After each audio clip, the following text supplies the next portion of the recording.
উৎসবমুখর পরিবেশে A10 বাংলার প্রতিষ্ঠা বার্ষিকী উদযাপন, গণতন্ত্রকে প্রাতিষ্ঠানিক রূপ দিতে ভূমিকা রাখার আহ্বান মির্জা ফখরুলের, সামাজিক দায়বদ্ধতা পূরণের অঙ্গীকার ডক্টর মাহফুজুর রহমানের। মুক্তিযোদ্ধাদের নির্ভুল তালিকা তৈরিতে কাজ চলছে সংসদের প্রধানমন্ত্রী। রাজধানীর 2.5 শতাধিক পার্ক ও মাঠ দখলমুক্ত করা হবে, প্রাথমিক বিদ্যালয়ে বৃক্ষরোপণ কর্মসূচির উদ্বোধন।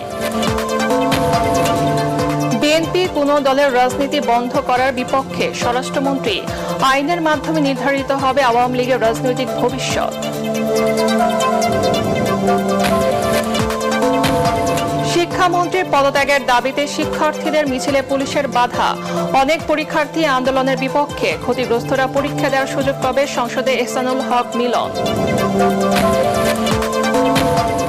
24-এর আজকের এই দিনে ঢাকা বিশ্ববিদ্যালয়ে ছাত্রলীগের হামলায় আহত তন্নির রক্তাক্ত ছবি পাল্টে দেয় কোটা আন্দোলনের গতিপথ, গণ অভ্যুত্থানের আকাঙ্ক্ষায় রাজপথে নামে মানুষ। এবং দ্বিতীয় সেমিফাইনালে রাত 1টায় মুখোমুখি আর্জেন্টিনা ও ইংল্যান্ড, দু দলের মাঝে ঐতিহাসিক বৈরিতার উত্তাপ।